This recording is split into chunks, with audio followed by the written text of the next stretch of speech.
Buenas tardes a todos. Ya saben, tal vez mi nombre es Aníbal Pordomingo. Trabajo en el INTA, en Anguil, en La Pampa. Lamento no estar con ustedes en este momento, era mi intención hacerlo. Algunas cuestiones de carácter personal me han impedido estar allá, pero quería estar presente con la presentación y el espíritu de lo que quería transmitirles. Agradezco a la organización esta oportunidad, a Expo Ganadera, en particular a Marcelo Otavis por su tremenda paciencia y esperemos lograr compartir un rato interesante en todas estas presentaciones y conceptos que tratamos siempre de compartir. A esta presentación le di el título de Puntos Críticos de la Ganadería del Futuro, realmente como si uno supiera cómo va a ser la ganadería del futuro realmente, pero en esa incertidumbre de esta ganadería es donde podemos tal vez encontrar algunos elementos que probablemente converjan hacia esa ganadería. Entre ellos, la cuestión de la precisión en los procesos, en el sistema, desde la genética incluso, hasta el producto final que generalmente llamamos carne, pero no necesariamente siempre ese. Carne puede ser un genérico, como puede ser un producto sumamente diferenciado. Entonces, probablemente la ganadería del futuro sea una ganadería con desafíos, complejidades, interacciones de intereses, de variables, que no siempre hoy las tenemos tan presentes, pero que van emergiendo, que van generando algunas señales. Por hablar de la trayectoria de la ganadería, aquella de los años 90, del año 2000, ya avisoraba un proceso de intensificación del uso del pasto, del uso de algunos insumos, una ganadería que miraba el suelo con una cierta posición pasiva respecto del suelo y el recurso natural. Ya empezaba a mirarse ese espacio de diferenciación de producto, certificando su calidad, su consistencia. Algunos en aquella época, en algunos países ya hablaban de lo orgánico o de lo producido a pasto versus lo de corral. En la Argentina todavía el corral no era demasiado importante como emergente disruptor de sistemas.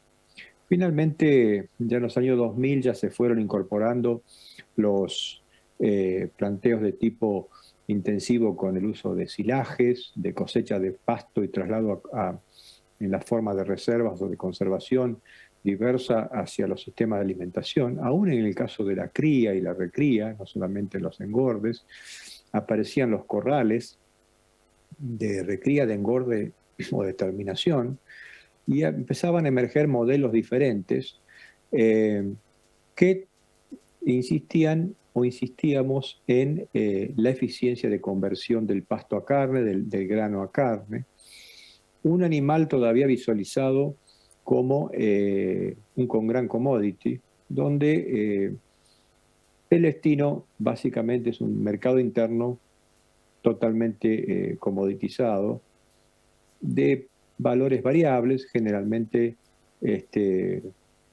regidos por el precio del mercado doméstico.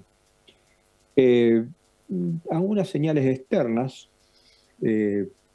ponían ya alguna lectura de esto no alcanza, de acá hay algo más. Se empezaba a hablar mucho más de genética que en el pasado y con el conocimiento de las nuevas tecnologías en genética, ya de mirar hasta las bases, la cosa básica de la genética, del ADN y de su eventual transmisión a aplicaciones de uso, digamos, en la decisión.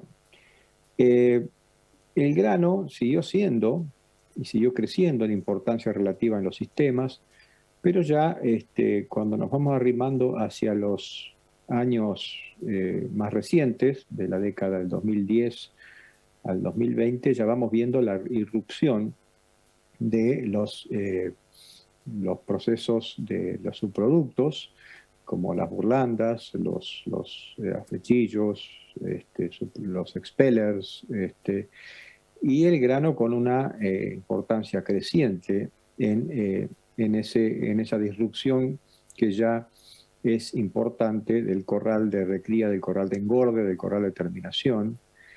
En paralelo, una mirada a un animal donde los cortes, los grandes bloques, el desarmado de la res empieza a ser más relevante, la presencia en el mercado del producto desarmado en planta frigorífica, o sea, y circulación en cajas, empieza a parecerse a lo que ya hacía el mundo 20 o 30 años antes. Entonces, ya en el supermercado y en los grandes centros de comercialización de carne empieza a verse mucho más el ciclo 2, la del desarmado de las carcasas.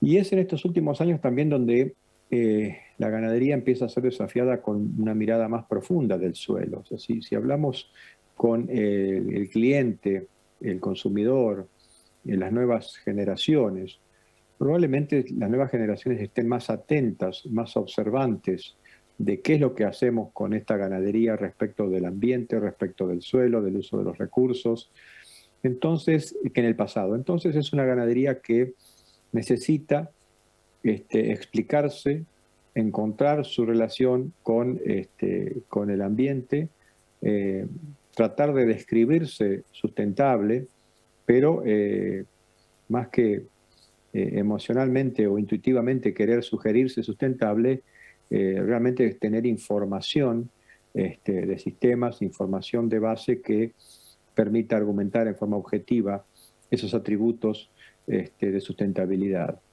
Es una ganadería que tiene que encontrarse con imágenes de sombras que algunos informes, incluso de origen oficial, fueron a nivel global bastante duros con la ganadería. Ustedes recordarán el informe de la FAO de la que llamaba el efecto de las sombras largas de la ganadería, donde se le atribuía, la comprometía respecto de emisiones, de degradación ambiental, en fin. Entonces, con ese escenario es donde la ganadería del presente empieza a tener su complejidad y sus desafíos, sobre todo respecto de sus eficiencias y de sus externalidades. Es inevitable, voy a hablar de eficiencia en ganadería, no solamente para convertir mejor pasto o granos y subproductos a carne o leche, sino para tener un menor impacto ambiental e incluso ser un actor positivo de mejora de sistemas en lo que hace a los balances de carbono y los balances hídricos. Entonces tiene que ser, es una ganadería que se tiene que autopercibir y construir con una imagen más compleja que en el pasado. Y algunos podemos decir, bueno, a mí no me toca, esto es fantasía, es de algunos otros. Yo, la verdad que estoy en un ambiente o en una región donde esto no pasa o es menos relevante. La realidad es que aún en nuestro negocio de carne interna, de carne para el mercado interno, la gran comoditización del mercado doméstico, hay señales donde la sociedad entera, aún la Argentina, como digo, empieza a ser más observante de todas estas relaciones y externalidades que generan los procesos ganaderos. No tengo que contarle mucho a los que están en zonas forestales o agroforestales, donde los sistemas silvopastoriles empiezan a ser elegidos, priorizados, sugeridos como alternativas para una mejor gestión ambiental. Entonces aparece una ganadería que empieza a mirar el árbol, que empieza a mirar cómo sigue utilizando las intensificaciones de los subproductos, de los granos, pero con una mayor, digamos, compromiso, una mayor calidad del proceso que genera, o sea, tratar de entender mejor en forma objetiva cómo está impactando su producción o esa producción en el ambiente y en el gran ecosistema.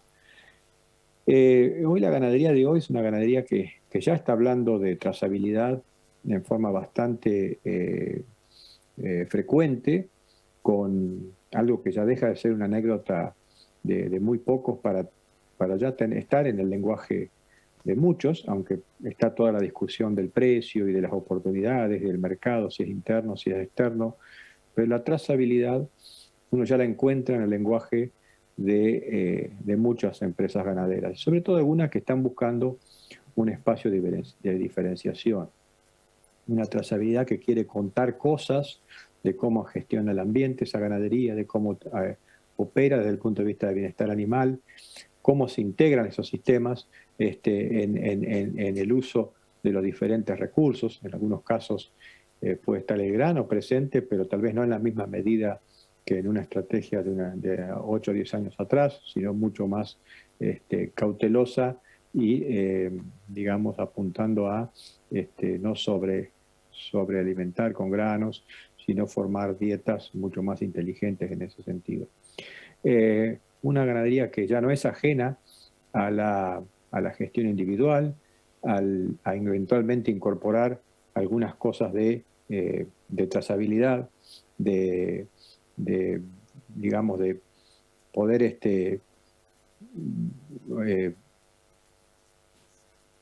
contar mejor a través de sistemas electrónicos y sistemas inteligentes qué es lo que hace cada individuo. O sea, probablemente la nueva revolución ganadera no esté tanto en cómo logramos convencernos de producir más terneros por vaca entorada o usar mejor el pasto, cosas que ya sabemos, simplemente tenemos que hacerlas. Probablemente tengamos un salto significativo en la eficiencia y en la ganadería del futuro si la gestión pasa a ser una gestión de tipo individual, o sea, donde la información del individuo se cosecha, se logra relevar, se logra procesar y con esa generar conclusiones. Posiblemente también estemos viendo una ganadería que se expande en el uso de subproductos, no necesariamente los 4 o 5 clásicos, sino probablemente veamos una ganadería que utiliza más subproductos de la fruta y horticultura, no necesariamente solamente de la agricultura, y que incluso trasciende el escenario de la ganadería para carne, o sea, probablemente una ganadería que es multiproducto. Hoy sabemos que la ganadería no solamente produce carne, sino la cantidad de derivados del animal son muy diversos. No necesariamente, no es digamos, raro hablar de la importancia del cuero en el precio final de la carne, como el uso de subproductos en pinturas, bueno, en varias industrias que decenas de ellas o más de 40 utilizan al bovino antes de hablar de carne en sí misma, ¿no es cierto? Probablemente veamos una ganadería que trasciende incluso la producción de carne como tal, la producción de leche. Pero es una ganadería compleja, donde incorporarle capas de demanda de producto, de tipo de producto, no solamente una carne, sino una carne trazable, una carne certificable, una carne con ciertas características organolépticas, nutricionales y hasta funcionales. Pero además le ponemos las otras demandas, que puede ser un tipo de cuero, un tamaño animal por tales circunstancias, pero una ganadería además que sea un bioreactor, que procese sus productos que otras razas, que otras especies no pueden usar u otros sistemas no pueden utilizar, y además que sea un actor relevante en recuperación de ambientes y no en su deterioro, o sea, donde el suelo es tan clave o tan importante y la biodiversidad como decir, el producto final que llamemos carne o leche. Entonces estamos en un escenario probablemente a futuro de una ganadería diversa, compleja, desafiada por los precios, desafiada por los mercados, que tal vez estratégicamente tenga que buscar diversidad de mercados, diversidad de productos que genera, y tal vez no enamorarse de un mercado simple y único, casi único, como nos pasa por estos días con el mercado chino o algún mercado así de tipo simplemente de commodities, ¿no? Pero bueno, esos son los grandes dilemas, las grandes discusiones.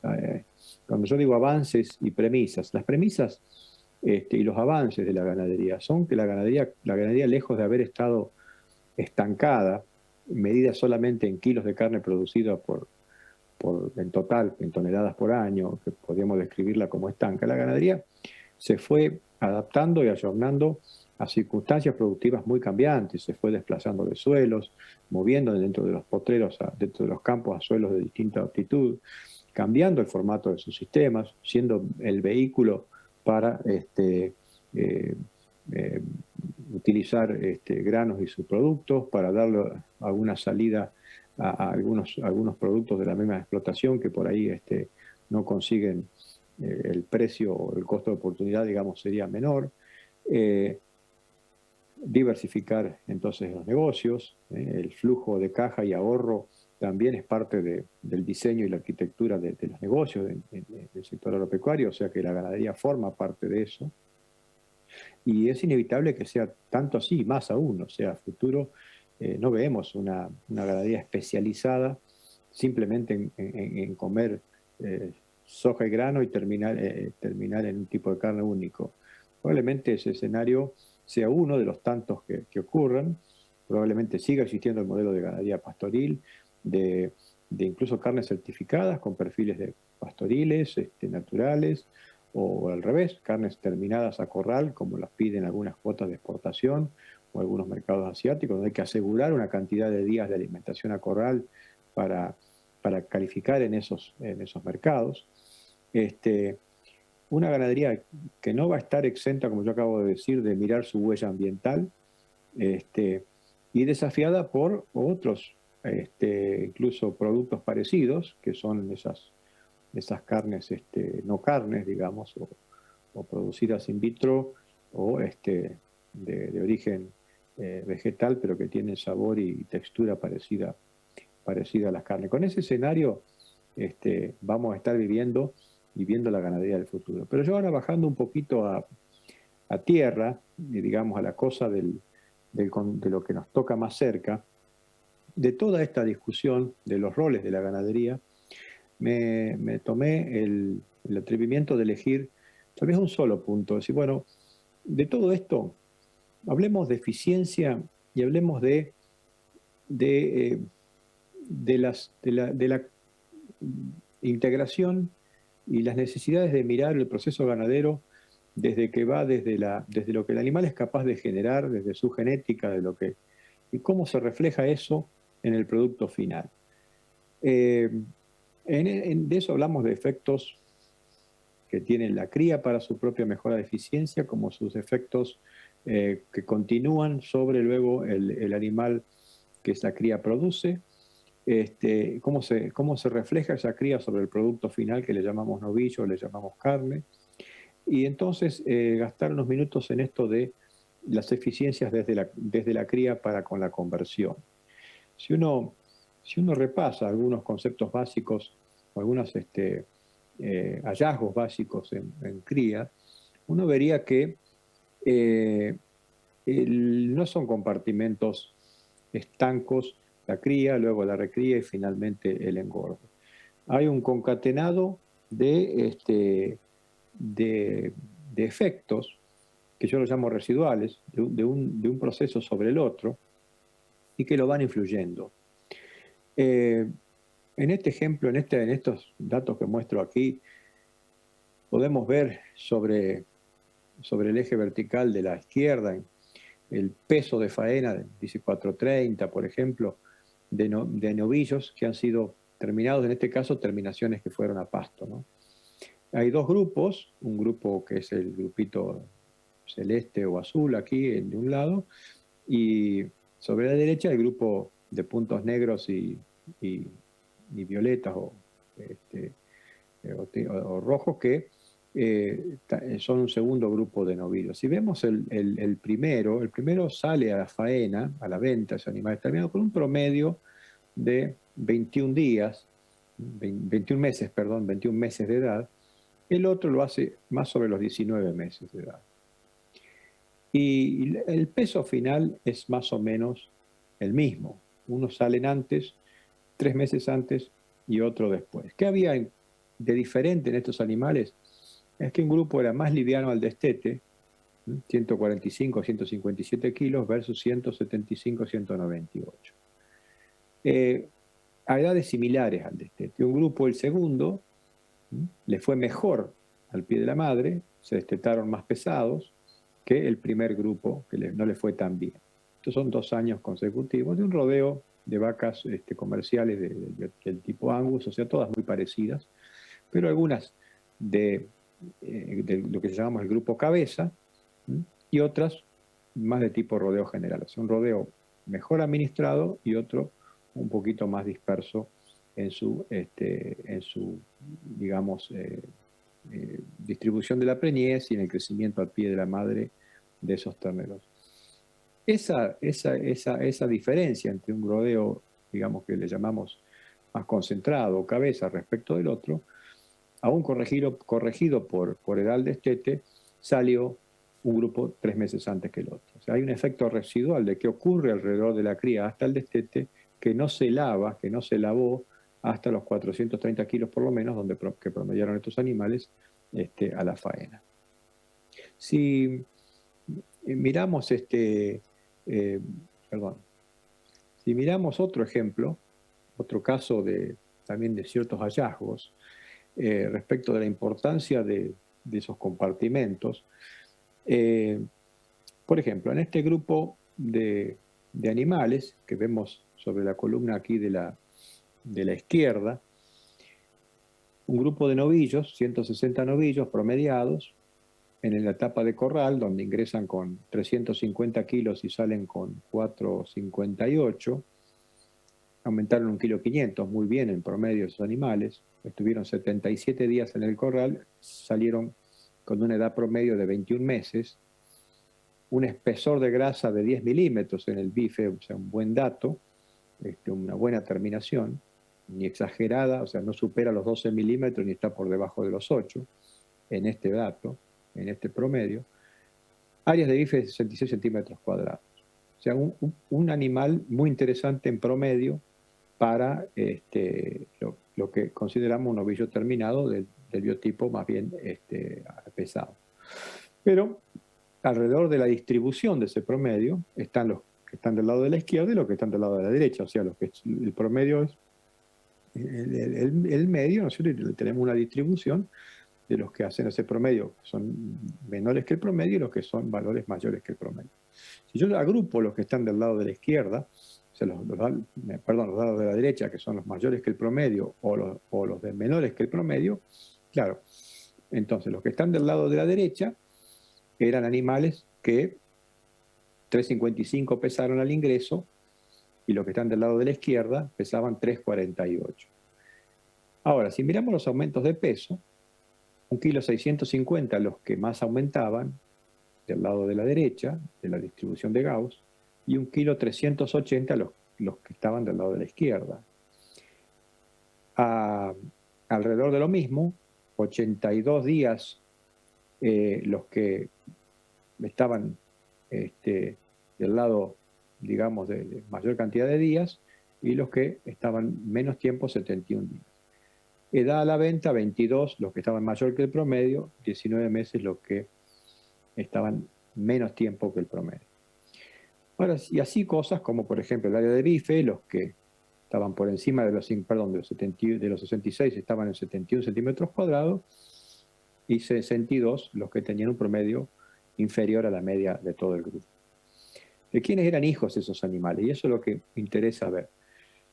Si miramos los mejores resultados, aquellos que aumentaban más, 1,650 kg versus 1,500 kg, en su 79%, 80% eran hijos de vacas que habían sido cabeza de servicio y cabeza de aparición, cabeza del rodeo. pero además eran también los que mayor peso tenían, hijos de vacas cabeza, mayor peso a la venta, que aumentaron más. También hijos de vacas cabeza eran los que tenían el mayor rendimiento, o sea, 60% versus 59% el promedio y 58% el que le iba peor. 81% de esos animales, hijos de vacas cabeza. Y los que mayor área de bife tienen, 42 más 35, dentro de los 66 días, prácticamente el 75 y 77% de ellos hijos de vacas cabeza. Vamos a datos de los que en menor tiempo estaban en los corrales, 58% y 53 y 28 son 70, 81% de los animales hijos de vacas cabeza. Entonces, ¿de qué aprendemos de esto? Que el ordenamiento del rodeo y la captura de animales que son eficientes en la fase de cría y que el rodeo está ordenado y puede preñarse todo en los primeros 66 días, o sea, mayor proporción, probablemente nos está dando no solamente más terneros y un mejor ternero al destete y una vaca que es además más eficiente durante los ciclos porque probablemente por ser cabeza tenga mayor aptitud reproductiva, sino que además nos genera individuos que son mejores que los del tipo rodeo general o que aquellos que son nacidos de vacas cola o que tardan más en preñarse o que tardan más entre el intervalo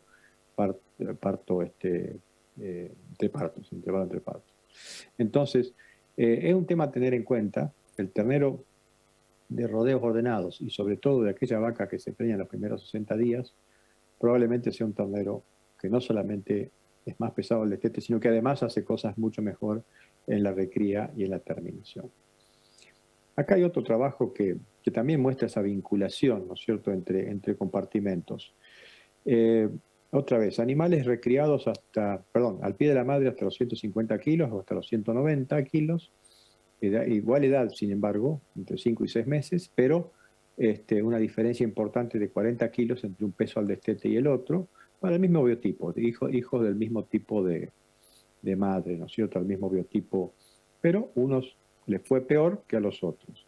Y cuando vamos a la parte final, al engorde, donde ya se terminaron esos animales, no importa acá lo que dice 9, 13, 18, dejémoslo de lado, pero veríamos que este grupo de 3 tratamientos acá que empezaron con 150 kilos al destete, no llegaron a los 400 kilos a la faena y ya estaban terminados. Y los otros, que habían empezado con 40 kilos más, llegaron a los 440, o sea, animales que para el mismo grado de terminación tenían 40 kilos más. Probablemente eso ello significaba mayor musculatura, mejor desarrollo, porque le había ido mejor al pie de la madre. Otro punto clave de estas discusiones de eficiencias desde la gestación o desde la cría hasta la carne, el manejo inmediato post-destete. En Argentina se ha hablado mucho siempre de las compensaciones y lo que no ocurre temprano lo podemos compensar más tarde. Eso es mucho de la historia clásica de una ganadería argentina de faena de animales que capaz que tenían más de 2 años y medio o 3 años a la faena. Había procesos eventualmente allí con algunas compensaciones o incluso acercamiento del peso final y de la terminación porque los ciclos de crecimiento estaban más atados a la oferta y calidad de pasto que en los modelos actuales a la disponibilidad incluso de alimentos en los corrales, ¿no? Entonces acá vemos un ejemplo donde un lote de terneros de similar peso al destete fueron sometidos a 2 alimentaciones post-destete hasta los 150 días, unos ganando poco, ganando a 130, 170, 170 gramos por día, y los otros más parecidos a 600 gramos por día. Entonces,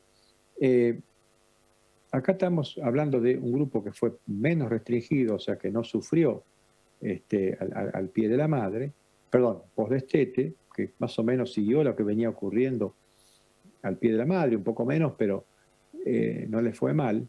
en su crecimiento post-destete inmediato en los 150 días posterior al destete, y el otro le fue mucho más lento. Luego, después de los 150 días, comieron el mismo pasto, hasta el día 258, ahí después tuvieron una etapa de recría también pre-corral, también similar, entre grupos, igual pasto, incluso iguales aumentos. Aquí sobre la izquierda se ven los distintos tramos y los distintos aumentos. No hubo realmente saltos compensatorios importantes en la línea roja, en los grupos que yo digo que son los de restricción, los que habían estado restringidos nutricionalmente en esta primera parte, en los 150 días. No hubo saltos de compensación, o sea, entendamos que estaban sobre el mismo forraje o el mismo alimento en todas estas etapas siguientes.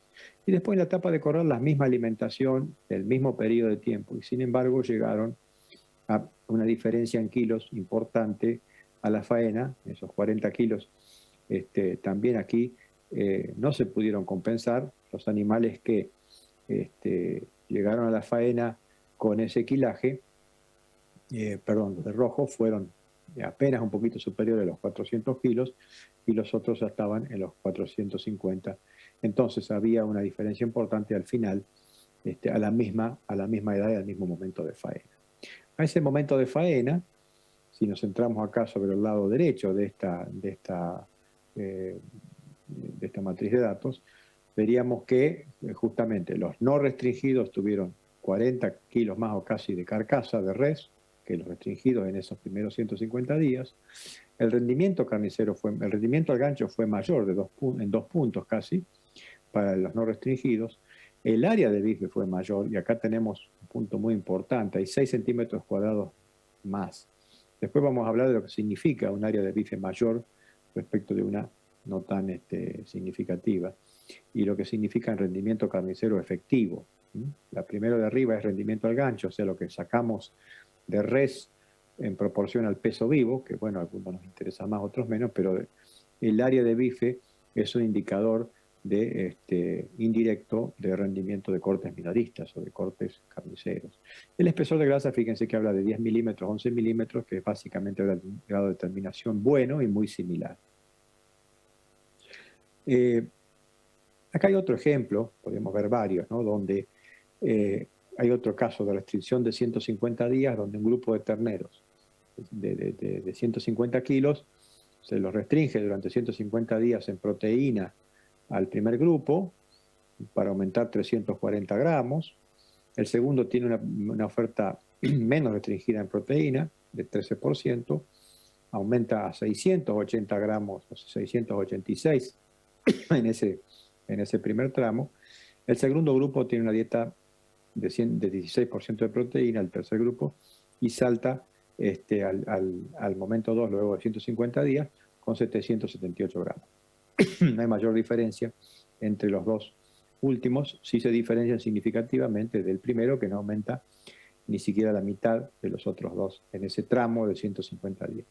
Después de ahí pasan a tener dietas similares, iguales, desde el día 150 a los 60 días siguientes, y después finalmente en una terminación final las dietas también son similares. Sin embargo, aquí vemos que nuevamente no se ve un efecto de compensación importante. Esto de 340 pasan a 620, en aumento mejoran lógicamente su aumento de peso, pero el aumento de peso de sus, digamos, compañeros que le había ido mejor, del grupo 2, también es muy bueno, pasan a 725 gramos por día, esos 60 días, y los del tercer grupo lo están pasando a 783 gramos por día, en ese segundo periodo entonces de 60 días.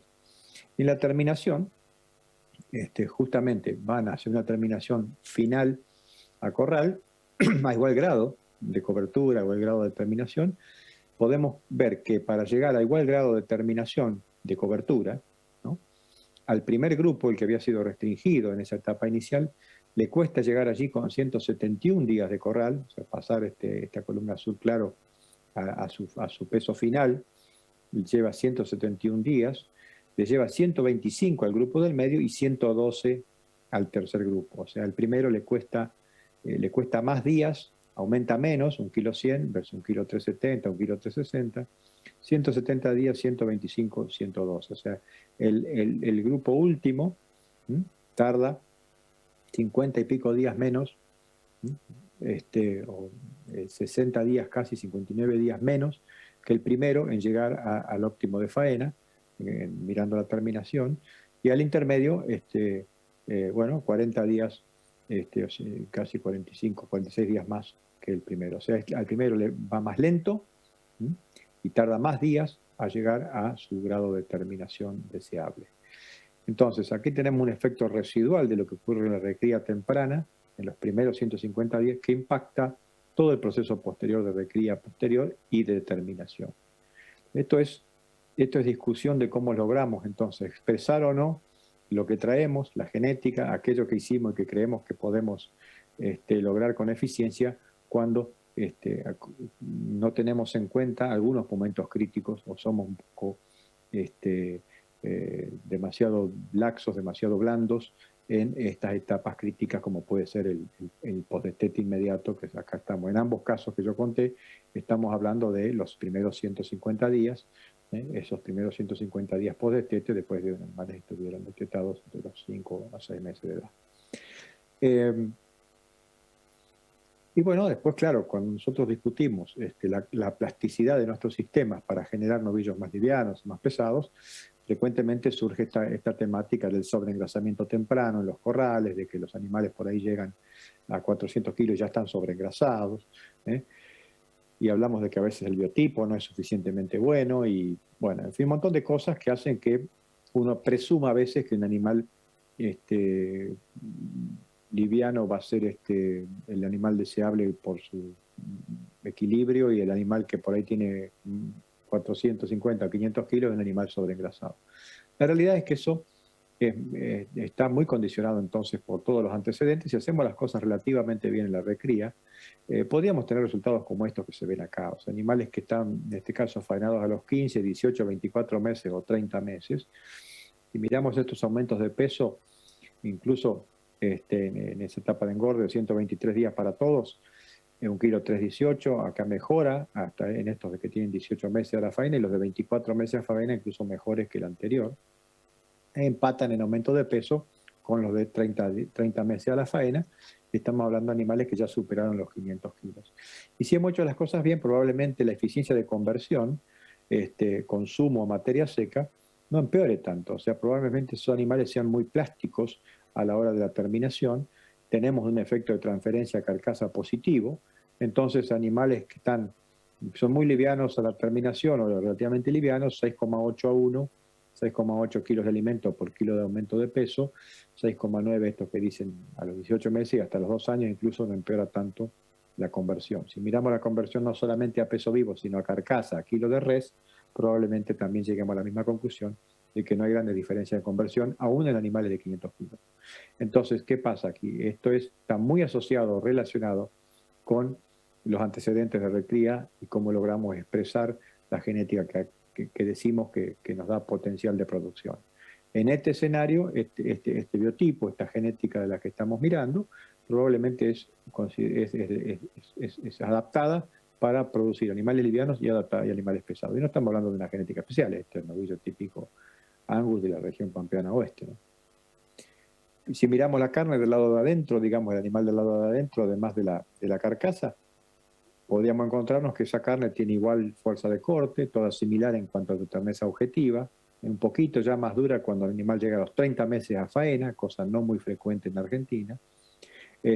Por supuesto con área de bife que crece, o sea, crecería el rendimiento carnicero, crecería el rendimiento carnicero con esa área de bife, sin necesariamente una sobrecarga de grasa dorsal. Estos animales todos se terminaron con 123 días de corral.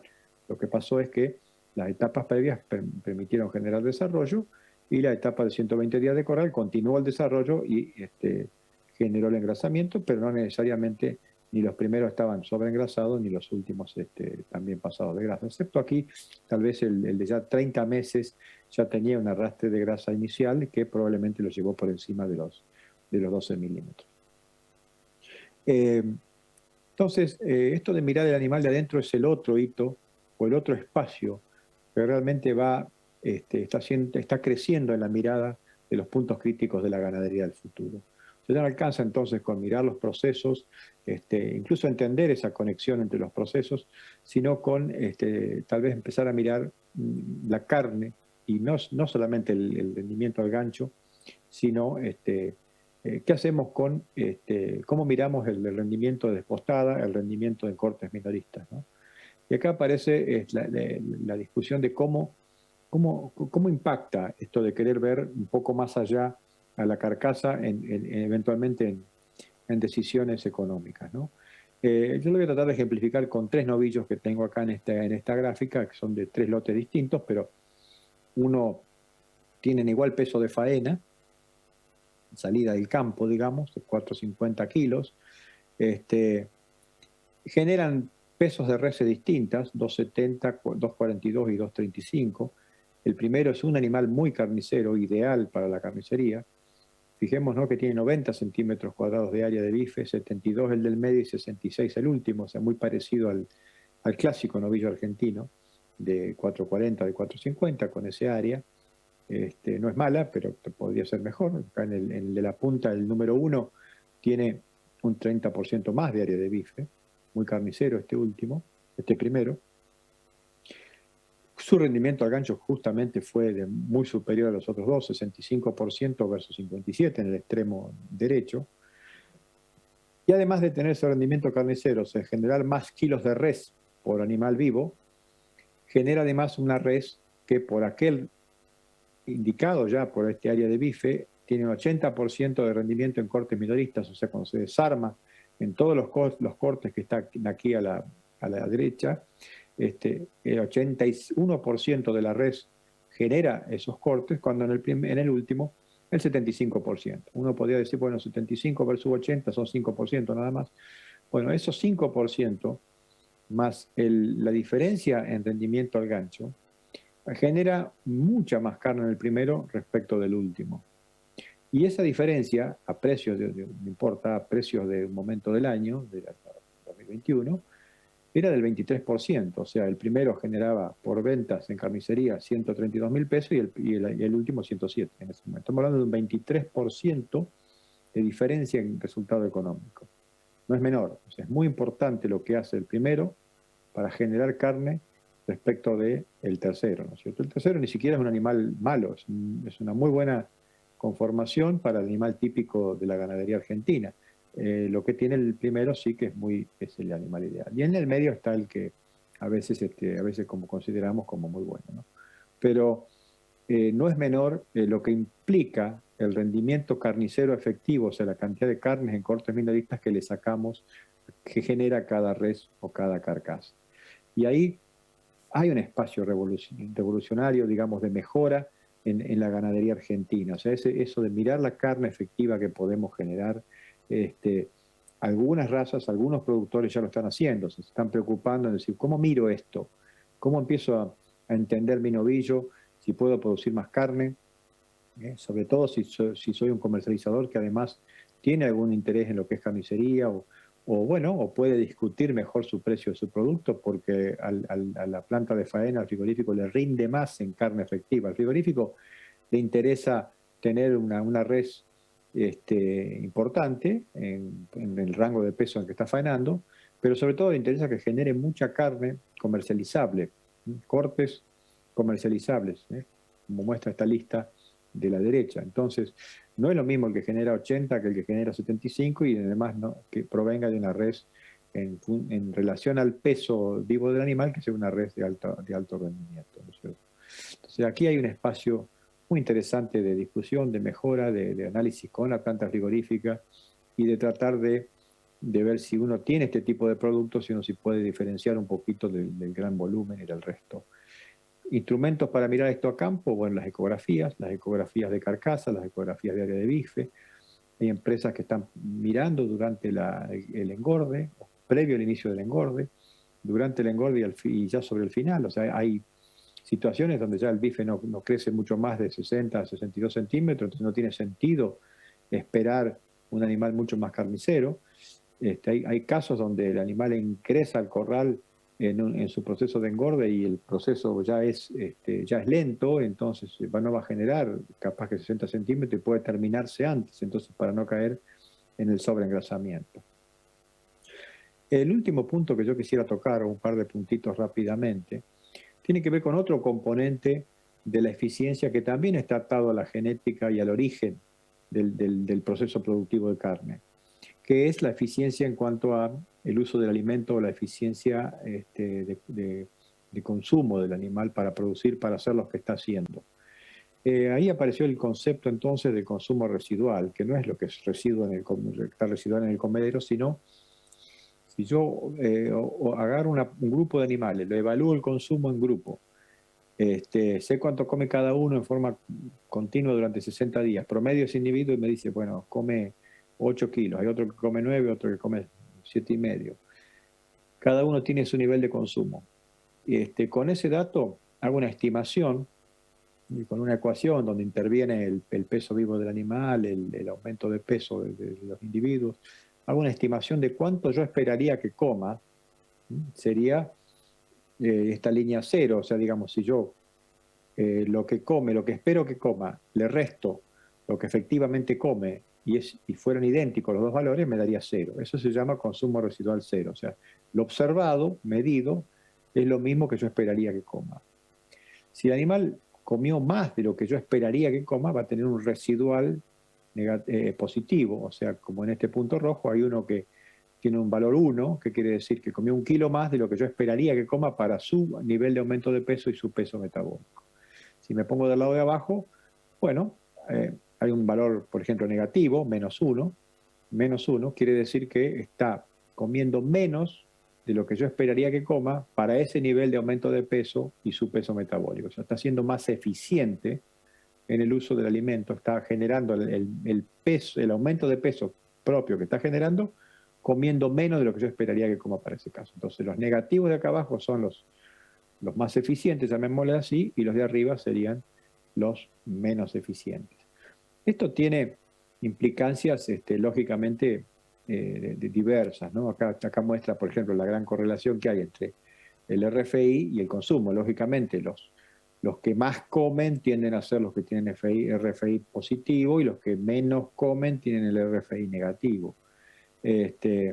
O con la conversión efectiva de cantidad de alimento por kilo de aumento de peso, o sea, los que peor convierten, o sea, que consumen más alimento por cada kilo de aumento de peso, tienen RFI positivo, y los que menos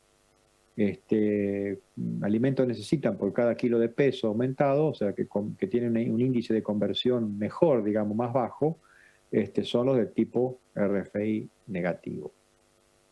Entonces, si yo pienso y ordeno esto, digo, bueno, los que comen, digamos, menos de lo esperado, valores negativos, pero a su vez aumentan más que el promedio, por ejemplo, de ese grupo, son animales interesantes, o sea, aumentaron más que el promedio del grupo y comieron menos que el promedio. Es un cuadrante de esa distribución de los datos bastante interesante. En el otro extremo tengo los que aumentan menos y consumen más. Bueno, tal vez no son los más eficientes para este tipo de esquemas, no son los más eficientes, podríamos eventualmente elegirlos por otros atributos, pero no necesariamente por eficiencia de conversión. Y así estas tecnologías han ido avanzando a diferentes razas en el país y ha generado expectativas. O sea, ¿quién no querría producir lo mismo comiendo un 10% menos o un 20% menos, ¿no es cierto? Acá yo hice un ejemplo, digamos, ahora para combinar los conceptos de la carne del lado de adentro, de conceptos de cortes minoristas, con esta cuestión del RFI. Fíjense qué interesante. Si nosotros hablamos del animal 1 respecto del 3, yo le mostraba hoy que tenía 90 centímetros de área y un rendimiento carnicero alto, y si en su eficiencia de conversión y consumo fue similar, simplemente el primero respecto del tercero, por ser más carnicero, por producir más carne, comiendo lo mismo que el otro, habría producido cada kilo de corte minorista con el 67% del alimento que comió el segundo. O sea, al segundo le llevó 15 kilos de alimento por cada kilo de corte comerciable, y al primero le llevó 10 kilos de alimento para generar ese kilo de corte comerciable, o sea, de corte minorista. Entonces, entre 10 y 15 una diferencia de 67% uno respecto del otro. Hay un tercio más de alimento que gasta el segundo para producir la misma cantidad de carne comercializable minorista que la que genera el primer animal, que es el ideal carnicero. Fijémonos, ahí no hay un espacio muy interesante de mejora, de selección. A futuro esto tiende a ser un elemento central en muchos de los planteos ganaderos. O sea, si hablamos de huella ambiental, no es lo mismo distribuir la huella ambiental de un animal respecto del otro, cuando la queremos distribuir en función de cada kilo de carne vendida en la góndola, ¿no? Imaginemos ahora que le sumemos a esto que el primero, además de ser todo lo eficiente que es en producir carne y todo lo carnicero, además sea de un RFI negativo. Sería un animal ideal que a su vez hace las cosas con mucha eficiencia, o sea que cada kilo de aumento de peso lo genere con, o sea, perdón, cada día consuma 8 kilos de alimento y no 10, como el segundo, o sea que su conversión sea 5,9 a 6 a 1 versus 7,7 a 1 en la fase de corral. Simplemente por tener en cuenta esa diferencia de corral, no sus etapas de recría ni cosas anteriores, simplemente con eso, combinado con su aptitud carnicera, el primero produce 1 kilo de corte minorista con 9 kilos de materia seca consumida y el segundo con 17, o sea, una diferencia del 50%. Miremos esto desde el punto de vista de todas las implicancias, ¿no? Las implicancias no solamente sobre la eficiencia de conversión y sobre el costo del kilo producido de carne, sino además de todas las externalidades. Cuando salimos a distribuir la huella ambiental de producir cada kilo de corte minorista, cuando un animal nos cuesta en alimento la mitad del otro para producir lo mismo, ¿no? Y el último punto que yo quería tocar tiene que ver con esto de otro componente que probablemente sea revolucionario o de impacto en la ganadería, que tiene que ver con los sistemas de precisión y de gestión individual que mencioné al principio. O sea, ya vemos sistemas con las propuestas de balanza pesada al paso, de vacas para ser detectadas automáticamente, para ser monitoreadas en forma continua, no solamente por su existencia, sino por su peso. Poder encontrar momentos en forma automática donde hay cambios sustanciales. En un rodeo, como en este caso, ahí por el 10 de octubre ocurren cambios importantes que empiezan el 10 de agosto, o sea, seguro está ocurriendo un proceso de parición. Estas tecnologías que parecían de otra época o en el del futuro ya están acá, están en la discusión de la ganadería, y cada vez más es una ganadería que quiere mirarse del lado de adentro, digamos, desde las eficiencias y desde la cantidad y calidad de producto que genera. Entonces ya no es tanto del futuro dentro de 20 años, sino probablemente sea la ganadería de los próximos 5 o 7 años, ¿no? Y por último, otro componente de desafío ambiental que muchos productores ya están pensando, sobre todo de ciclos más integrados, que hacen mixto, que hacen agricultura con ganadería, es la circularidad de la ganadería. O sea, una ganadería que plantea, por ejemplo, el uso de los corrales con insumos propios, usando granos, usando subproductos de la propia industria, de los mismos insumos, de los mismos productos que genera, como puede ser la soja y sus espeles, o los henos procesados de diferente manera, pero mirando, por ejemplo, el estiércol y otros subproductos, otros productos del proceso ganadero, como los grandes reciclables. Y hoy hay planteos de recría, de invernada, con el uso de corrales, que están pensando en la alimentación, no solamente para producir carne, sino para, a través de la bosta, a través del estiércol, hasta renutrir y remineralizar o renutrir potreros y renutrir lotes.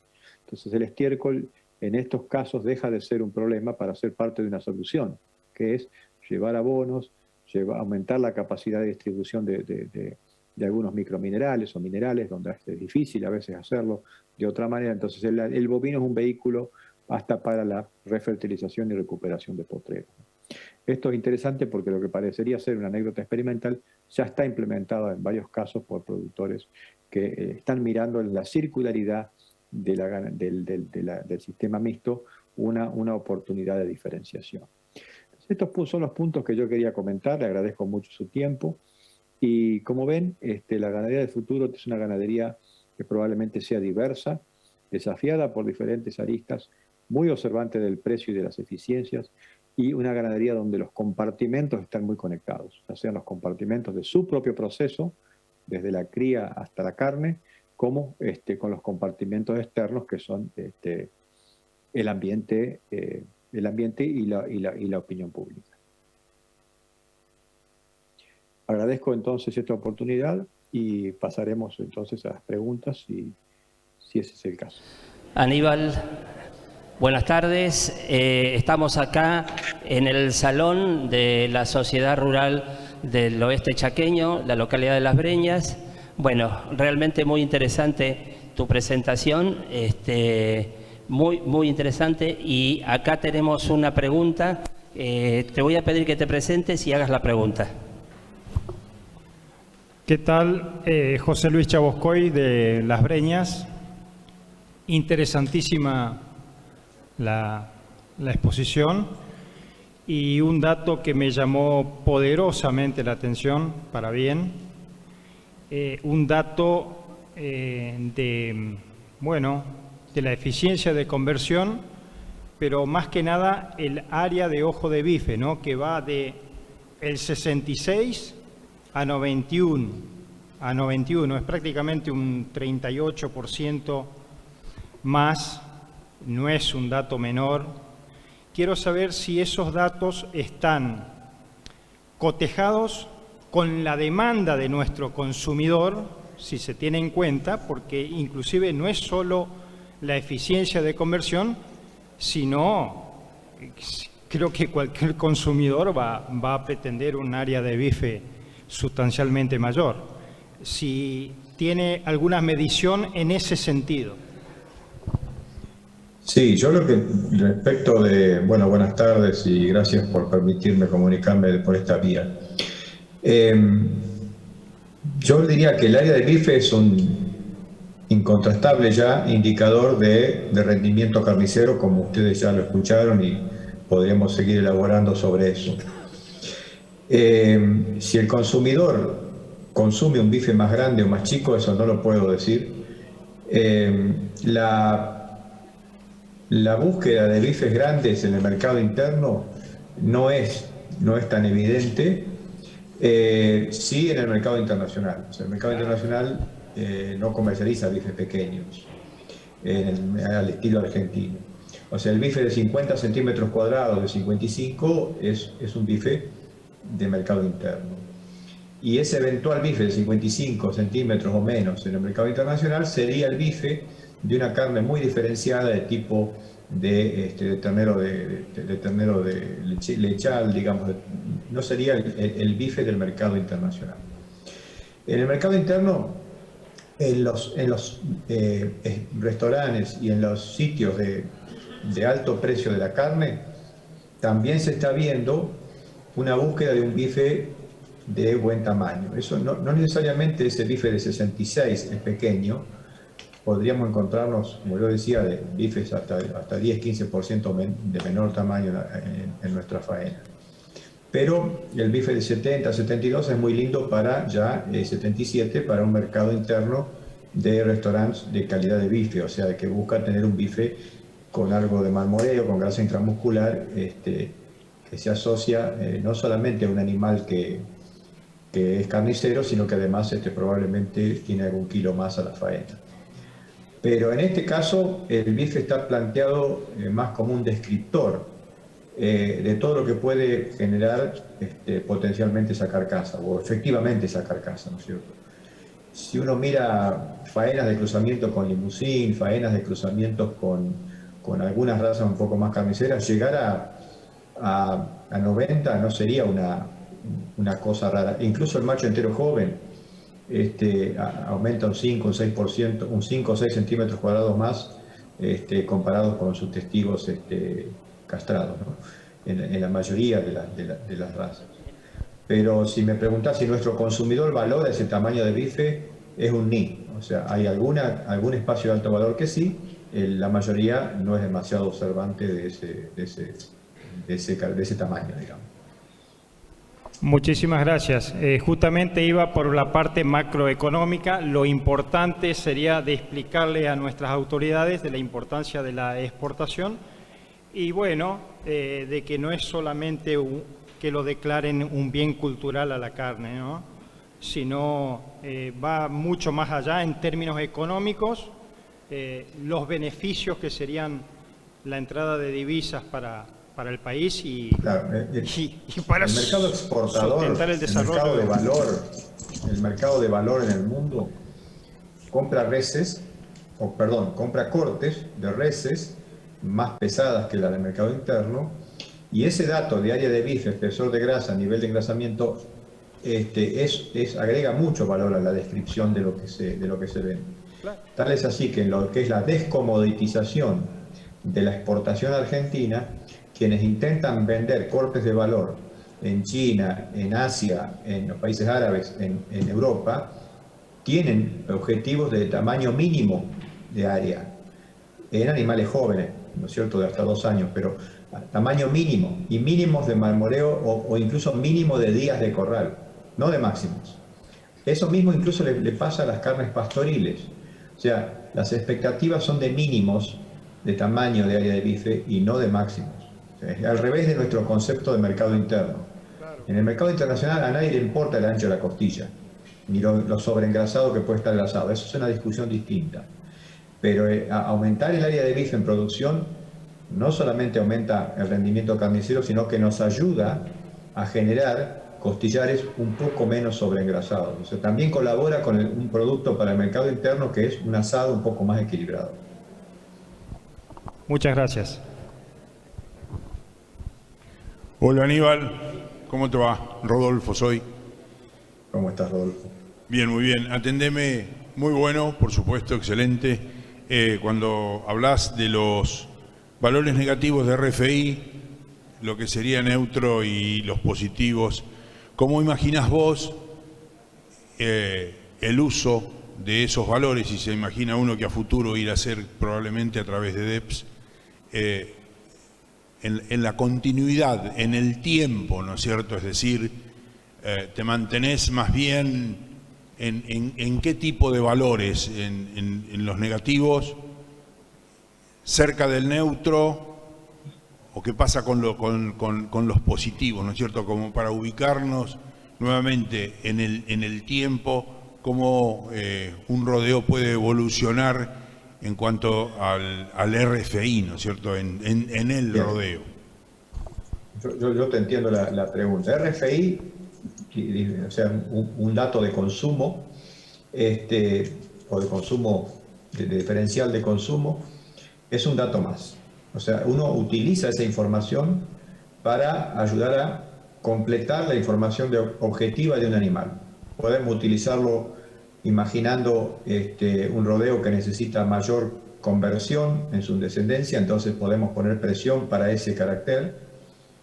Podemos quedarnos tranquilos con ese dato de conversión si nuestra progenie está generando buenas conversiones ya, supongamos en un feedlot, en recría y terminación, y usarlo para conocer ese espacio de conversión en el que estamos. Podemos estar en el nivel 0, e incluso yo hasta justificaría, por supuesto, algunos animales con RFI positivo. Por ejemplo, si estoy interesado y tengo dudas respecto de la capacidad de nuestros animales para recorrer ambientes y tener mayor volumen ruminal, por ejemplo, en ambientes muy extremos. O sea, que haya valores positivos y que van, digamos, eventualmente en contra de un ejercicio de conversión, no significa que esté mal. O sea, significa que es una herramienta más que describe a los individuos. Si nosotros tenemos un animal neutro o negativo, pero que además tiene una gran capacidad adaptativa, que está produciendo otros indicadores, como puede ser aquellos asociados a la fertilidad de las hijas, o el aumento de peso de las crías, incluso toritos que son excelentes en circunferencia, escrotal o en atributos reproductivos, bueno, mejor todavía, pero es un dato que está asociado a la eficiencia, desvinculado del peso metabólico y del aumento de peso, pero no es un integrador de todos los conceptos, o sea, no es el indicador. Pero es muy interesante saberlo, para más o para menos. Yo puedo decir, no me interesa seleccionar por ese carácter, pero conozco su distribución en mi población. Esto es como conocer o un indicador en sangre cualquiera para nosotros, para saber hacia dónde tenemos que trabajar si estamos en los extremos. O sea, quiero decir, el toro -2 o -3 no es necesariamente el mejor de toda una población de toros. Probablemente eso es un descriptor más. Capaz que yo no quiero el -3 o el -2, porque es demasiado, tal vez, negativo, porque está comiendo mucho menos de lo deseable y tal vez esa habilidad adaptativa podría verse cuestionada. Y es un carácter además que se viene midiendo bastante nuevo. ¿Qué quiere decir? La experiencia de sus correlaciones con los otros atributos es todavía un tanto joven. ¿Qué quiero decir? Podemos decir, no hay vinculación de este carácter con atributos de la carne. Nos parece que ya es bastante sólida la información al respecto, en lo que hace rendimiento carnicero, áreas de bife, marmoreo, espesores de grasa, las cosas que ya vieron ustedes en los slides. También pareciera que es bastante independiente de atributos de maduración o de fertilidad. Pero justamente, aunque no lo fuera, uno trataría de elegir los animales más fértiles, o sea, no entregar nunca fertilidad, y encontrar aquellos que rompen la curva, que además con esa fertilidad son eficientes en la conversión, son eficientes en su consumo. ¿Se me entiende esto? O sea, no es todo en una dirección, pero yo no entregaría nunca aquellos que van primero, que son los atributos de reproducción. Después de eso, ajustemos por que es muy interesante. O sea, nuevamente, ¿a quién no le interesaría producir 1 kilo de carne gastando un 20% menos, ¿no es cierto? Y yo mostré ahí las combinaciones de animales ideales desde el punto de vista carnicero, más un animal interesante desde el punto de vista de RFI, nos genera un espacio para la mejora en la ganadería argentina y en toda la ganadería del mundo muy importante. Piensen esto en lo que yo traté de comentar también sobre las huellas ambientales, o sea, producir la misma cantidad de carne usando, no digo la mitad, pero 2/3 del alimento que usamos hoy. Es interesantísimo para defender el espacio de la ganadería y sus roles incluso positivos sobre la sustentabilidad, ¿no? Muy claro, Aníbal, gracias. Bueno, ¿alguna pregunta más? Acá. Presentate y hace la pregunta. ¿Qué tal, Aníbal? Buenas tardes. Primero que nada, muchas gracias por la disertación, la verdad que muy interesante. Me llamo Diego Fernández, formo parte del equipo técnico del Plan Ganadero del Chaco. Y la pregunta que quería hacerte va de la mano de lo que estaban recién intercambiando con Rodolfo, sigue en la misma línea. Si ese análisis en valores negativo o positivo lo han analizado en hembras de reposición, ¿qué resultado han encontrado? Y si es una línea que, si es que todavía no la han abordado, si es que está pensando más que nada también en que muchos planteos de reposición de hembras también son con suplementación a campo. Quería saber qué resultado han tenido, si es que han hecho algo. Yo te voy a decir respecto a mediciones de RFI en hembras para reposición. Ya hay ejemplos en el país de razas, de una en particular, que está haciendo ese trabajo de hace ya un par de años y se está intensificando en este último año. Entonces se están evaluando hembras por RFI. ¿Qué es lo que interesa allí? El dato de conversión de esas hembras y saber, tener el dato de la actitud reproductiva de esa hembra inmediatamente, o sea, la entrada en pubertad y la capacidad de ciclicidad regular. Entonces, porque uno quiera evaluar estas hembras en momentos de que son ya pospúberes, o sea, tendríamos que estar evaluando hembras que ya entraron en pubertad.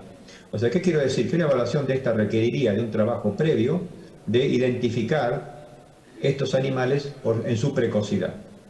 Entonces, poder decir, si yo complemento esas, aunque sea una caracterización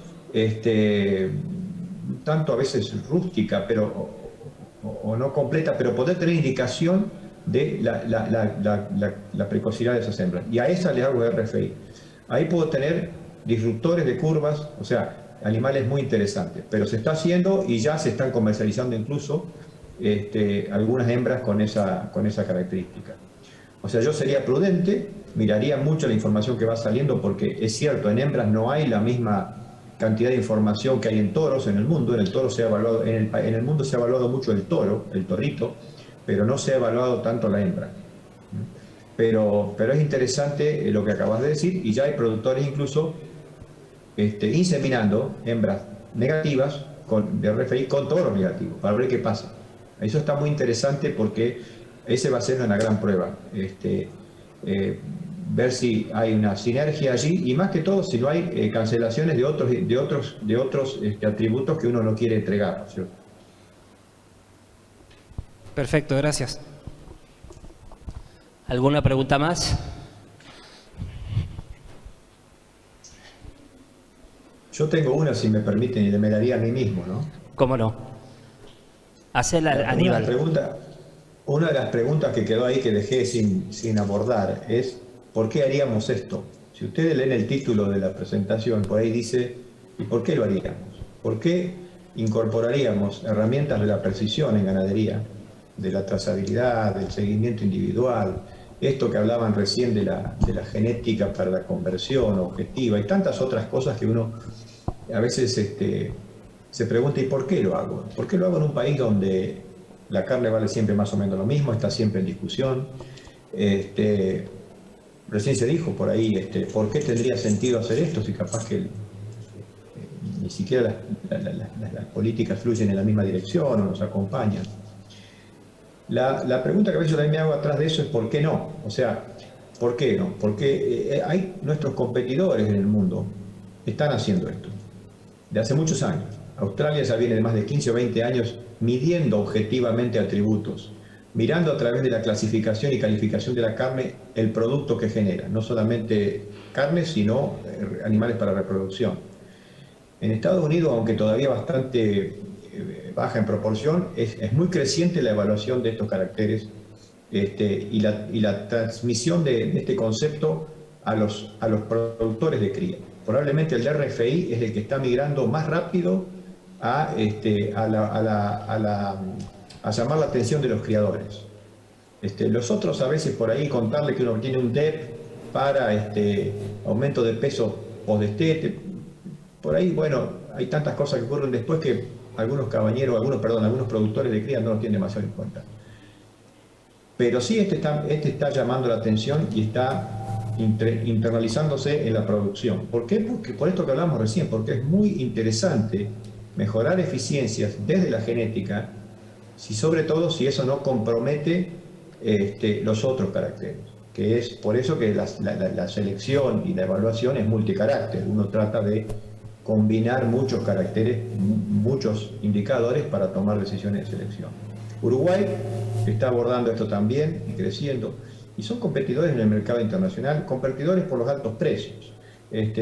China entra y sale, ahora China está, digamos, complicadita un poquito en estos últimos tiempos, pero China va a ser un consumidor marginal de altas calidades, va a ser un consumidor de carnes siempre tipo commodities. Ahora, ese espacio internacional para Argentina no deja de ser siempre un poquito riesgoso. ¿Por qué? Porque tose China y se nos cae el negocio, o Brasil decide implementar la oferta de commodities y nos baja el precio. Entonces, yo creo que no son tecnologías caras, son de mucha cabeza, de mirar. No estoy hablando solamente del RFI y de una dedicación. O sea, si nosotros incorporamos ciertos elementos de trazabilidad, aunque sea para poder contar la historia, yo creo que ahí hay un espacio de competitividad futura. Y algunos productores me dicen, ¿y por qué no? ¿Por qué no empiezo ahora? ¿Por qué lo hago? Porque yo quiero estar un poquito entrenado dentro de 3, 4 años si esto llega a ser una oportunidad de diferenciación y de competir con mi vecino, con el campo de al lado. Entonces yo un poco sugiero y a veces estimulo a que en algunas cosas de estas las empecemos a mirar no como una frutilla de la torta, sino como una parte necesaria del negocio ganadero. La trazabilidad individual le dio a la lechería un tremendo salto de producción por vaca sin entregar fertilidad, porque pudo organizar lo que antes hacíamos, que era manejo de lotes, de rodeos, y no podíamos desacoplar fertilidad de producción en lechería. Pero sí se pudo hacer cuando se empezaron a mirar los individuos con información propia, y eso lo hizo la trazabilidad individual. Yo avisoro que me parece que en poco tiempo vamos a estar viendo ganaderías diferentes en carne y algunos productores intentando diferenciarse de otros, aún en el marco doméstico, porque empiezan a hacer alguna de estas cosas. Bueno, ¿tenías una pregunta? Sí, buenas tardes. Mi nombre es Daniel García. Usted hablaba de la ganadería del futuro. Y bueno, uno de los cuestionamientos que cada vez más está es el tema climático, sobre todo con la emisión de metano. Lo que estaba usted comentando sobre la eficiencia animal de conversión, creo que es un paso gigantesco en ese sentido.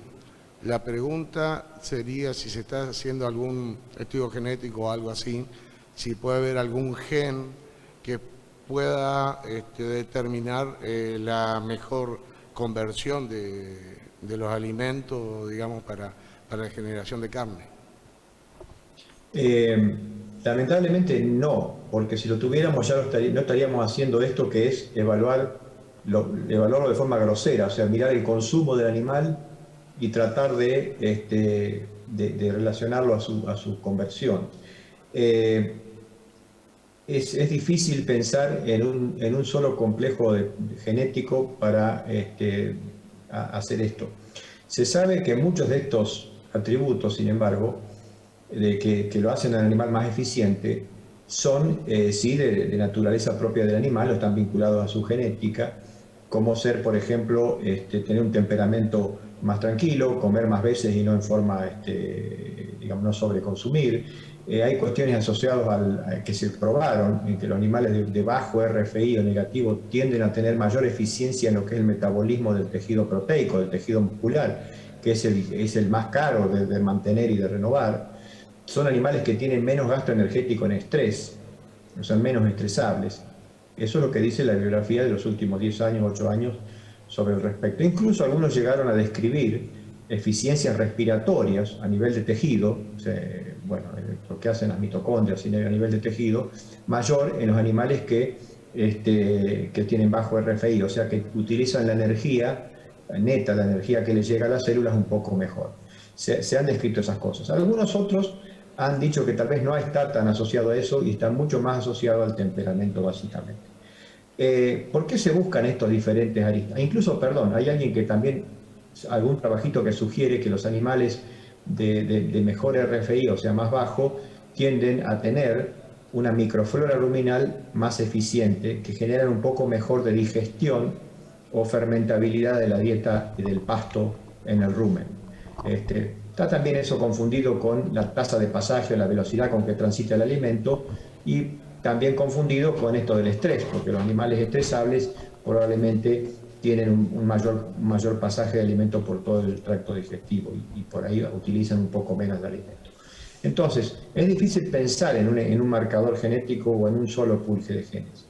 Evidentemente hay una asociación con la genética, porque el carácter tiene un 0,3, 0,28, 0,35 de heredabilidad, o sea, es un carácter heredable por el cual se puede seleccionar y tiene una heredabilidad moderada. Consecuentemente tiene una vinculación genética.